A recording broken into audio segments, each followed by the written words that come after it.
नमस्कार, मैं कोमल और आप देख रहे हो कोमल की कलम। बहुत बहुत स्वागत है आपका आज के खास प्रोग्राम में।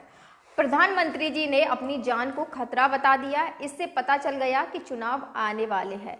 अब देश में इलेक्शन कमिश्नर को चुनाव घोषित करने की कोई ज़रूरत नहीं है, क्योंकि जब मोदी ने खतरा बताया है उसी टाइमिंग से पता चल जाता है कि चुनाव नज़दीक है।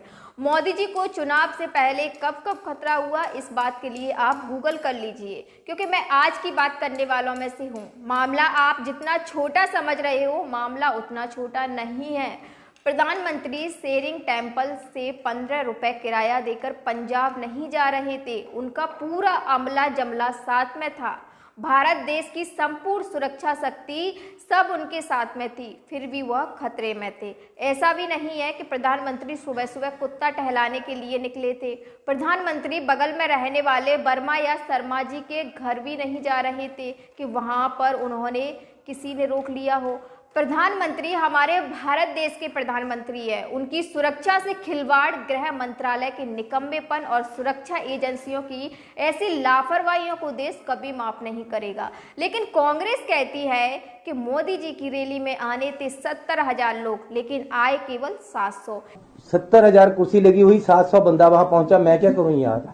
इसलिए मोदी जी ने रास्ते से ही लौटने का प्लान बनाया और वो लौट गए। बहाना अपनी सुरक्षा का बना दिया। बात केवल राजनीति की नहीं है। देश के प्रधानमंत्री को अपने ही देश में अपने ही नागरिकों से जान का खतरा है।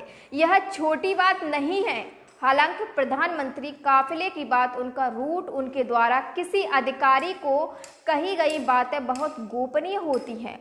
लेकिन प्रधानमंत्री नरेंद्र मोदी ने पंजाब के अधिकारियों से कहा कि अपने सीएम चन्नी को थैंक्स कहिएगा कि मैं भटिंडा से एयरपोर्ट तक जिंदा वापस लौट पाया।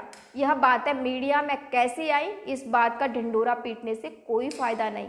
किसी को नहीं होगा, चन्नी को तो नहीं होने वाला। अपने प्रधानमंत्री की सुरक्षा के साथ हुए खिलवाड़ पर मैं एक बात पूछना चाहती हूँ कि जब प्रधानमंत्री नरेंद्र मोदी की जान को खतरा था, जब वो 20 मिनट तक खतरे में थे, तो देश का गृह मंत्रालय कहाँ सो रहा था?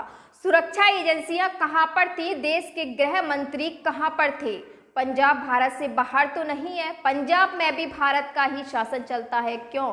या नरेंद्र मोदी यह कहना चाहते हैं कि देश का गृह मंत्रालय नकारा हो चुका है? जब मामला इतना बड़ा था, जान के लेवल का था, तो प्रधानमंत्री को एयरलिफ्ट क्यों नहीं किया गया? यह सारा तेल बिल्डोजरों में ही भरा जाता है। जहाज़ों की टंकियां सूख गई हैं क्या भाई? यह खतरा केवल राजनीति स्टैंड है तो बेहद शर्मनाक था। इस स्तर तक गिर कर बात नहीं कर पाऊंगी, मुझे इस पर कुछ नहीं कहना। लेकिन अगर मोदी जी के प्राण सच में संकट में थे, तो देश के गृह मंत्री को अभी तुरंत फौरन से पहले इस्तीफा दे देना चाहिए, क्योंकि किसी राज्य के मुख्यमंत्री की रहमो करम पर प्रधानमंत्री की जान हो तो यह बिल्कुल देश बर्दाश्त नहीं कर पाएगा। पहली बात, पंजाब वो राज्य है जहां के सबसे ज़्यादा किसान आंदोलन में शहीद हुए थे। पंजाब के किसानों में सबसे ज़्यादा मोदी सरकार के लिए गुस्सा था।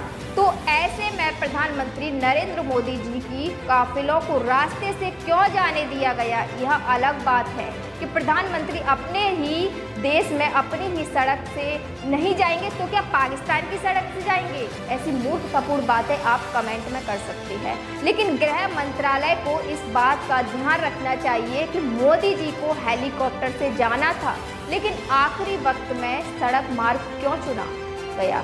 जब सड़क मार्ग चुना गया तो वैसी व्यवस्था क्यों नहीं की गई? यह बात किसी मोदी की नहीं है, किसी नरेंद्र की नहीं है, या किसी दामोदर की नहीं है। यह बात हमारे महान भारत देश के प्रधानमंत्री की सुरक्षा की है। देश की जनता सुरक्षित हो ना हो, लेकिन प्रधानमंत्री की सुरक्षा पर किसी भी तरह का कोई खिलवाड़ दुनिया में हमारी छवि उतल पुतल से जूझ रहे देश जैसी बन सकती है। पंजाब के मुख्यमंत्री चन्नी को तुरंत बर्खास्त कर देना चाहिए, फौरन, अभी तत्काल से पहले। लेकिन अगर गेम चुनावों से लाभ लेने के लिए सेट किया गया है तो ऐसा बिल्कुल नहीं किया जाएगा, यकीन मानिए। खैर, आज के लिए इतना ही। नमस्कार, जय हिंद।